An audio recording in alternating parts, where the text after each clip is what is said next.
ब्रह्मकमळ. आज झाडाला पाणी देत असताना ब्रह्मकमळच्या झाडाला मला ही कळी दिसली. कळी आज रात्रीलाच उगवणार होती. जय श्री महाकाल, जय ब्रह्मदेव. आज आमच्याकडे ब्रह्मकमळ हे फुललेलं आहे आणि हे ब्रह्मकमळचं झाड आहे आणि हे झाड अतिशय जास्त दुर्मिळ आहे. या झाडाचे वैशिष्ट्य म्हणजे या झाडाला खोड नाही आहे. याला पानाला पान लागतं. पानालाच अशी कळी येते. कळी ही अशी उगवत 4-5 दिवसांनी हे फूल उमलतं. बघा किती सुंदर फूल आहे हे.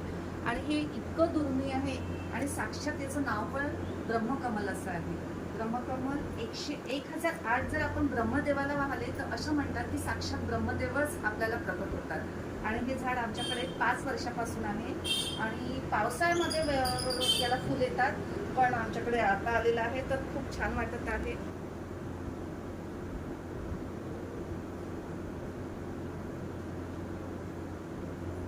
हे 8 वाजता उमलतं, 12 वाजता पूर्ण उमलून जातं आणि पहाटे हे कोमेजून पण जातं. त्याच्यामुळे हे फक्त रात्रीच उमलते. मी कुंडीसमोर छान रांगोळी काढली, अक्षवणाचं ताट काढलं आणि फुलाची पूजा केली, अक्षवण केलं. दुसऱ्या दिवशी ही कळी अशी कोमेजून जाते.